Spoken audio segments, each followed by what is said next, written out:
Hey guys, AJ here, back in another one. So today we're gonna look at a tragic case out of California.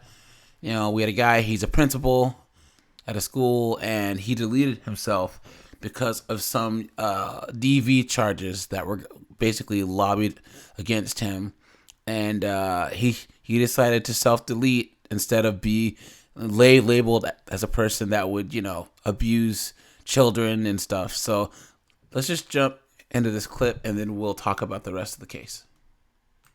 A man who apparently committed suicide at Disneyland has been identified as an elementary school principal. We're learning more about him and a haunting post that shares what may have contributed to his decision to end his life.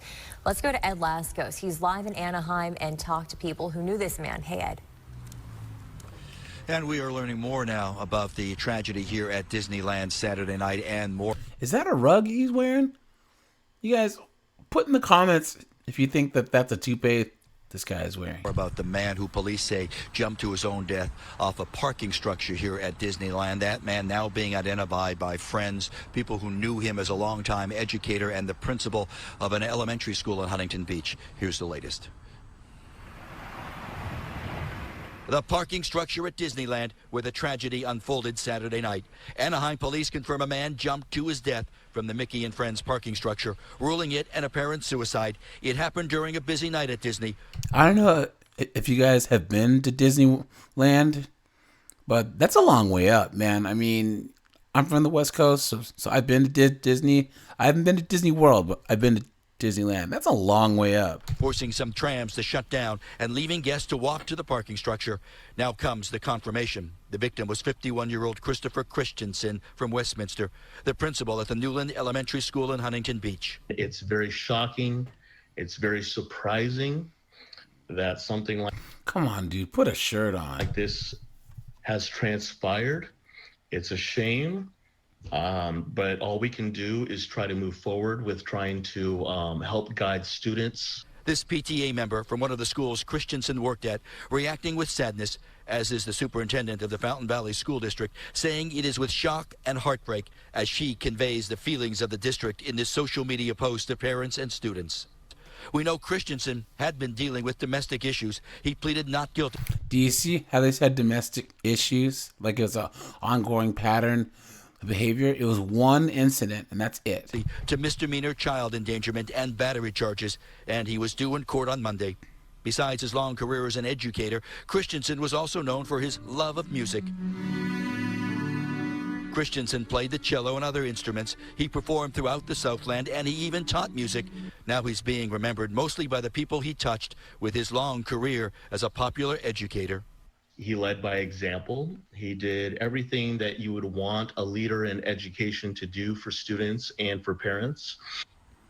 So, well, that's pretty much the end of that. But so he made a Facebook post right before he took the plunge. Sorry. And here it is. I found it on Facebook. So it says, I hate when people leave this earth with so many unanswered questions. So I hope this provides some insight and perspective. This is my wife, Marlena, and she's the one in these pictures.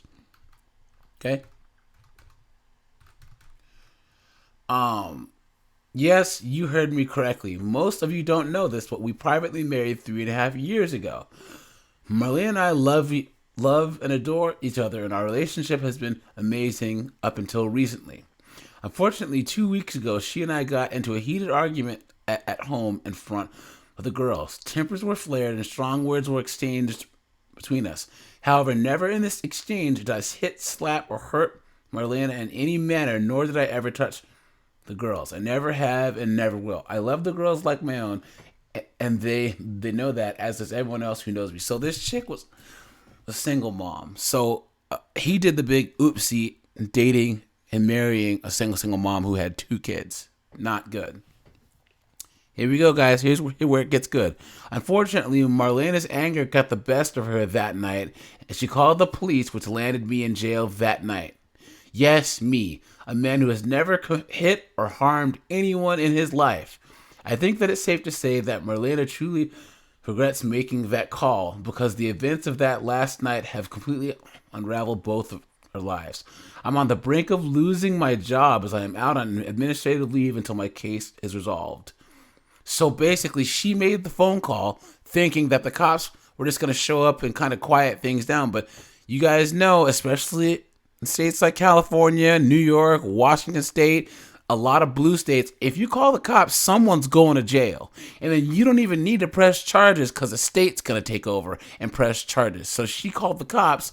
Maybe they were having a little argument. Maybe they had some wine. And then she called the cops. And then, of course, I didn't mean him to get arrested, officer. This is what I didn't mean to have happen, blah, blah, blah. And he's in jail. And mind you, he's a principal in California. So, of course, any man that's labeled as having any chance of doing anything negative, and you're out in the cold. So he was placed on leave, and he was going to lose his job after 21 years. Man.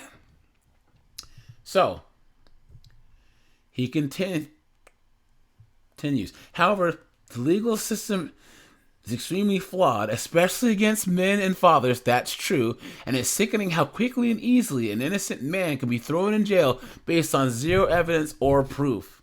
In fact, take a look at the attached screenshots of Marlena's message to my friend about the matter.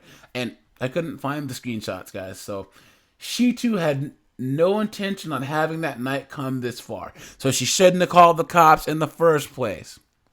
She knows I would never hurt her or the girls, and she too has been trying to clear my name with little success. Again, the legal system is deeply flawed to say the least. So basically, he kind of took the red pill like right before he jumped, you know? So he says, so here I am writing my final Facebook post to all of you. I need you all to know that a gentle, kind, loving, and sincerely good man has been destroyed by one unfortunate night. It's not the night. It was by one unfortunate phone call. You know? It really is unfortunate. This is not me. This is not something that I ever thought would happen to me. With all this said, I've truly loved educating and leading thousands of students and families as a principal for the last 21 plus years. I have so many wonderful connections with families over the years, and those who know me closely know how much I cared for my students, staff, and families. Please remember me for all the good that I brought to the world of education. So there's a little bit more, but that's basically it. And, you know, it's just sad, man. You know, like, one phone call can just do all this. And, you know, guys, don't ever, self-deletion should never be the option. There's always going to be tomorrow. There's always a brighter day. I know that sounds a cliche, but guys, you know, reach out to your friends, reach out to your family. But guys, if you were in a situation with a woman of any kind, and there's the potential for things to get loud, violent, or whatever, and make her feel like she needs to call the cops, guys, leave. And don't even be in the relationship anymore. Throw the smoke bomb, disappear into the mist. All right, you guys. This is AJ. Stay safe, like, subscribe, and I am out of here.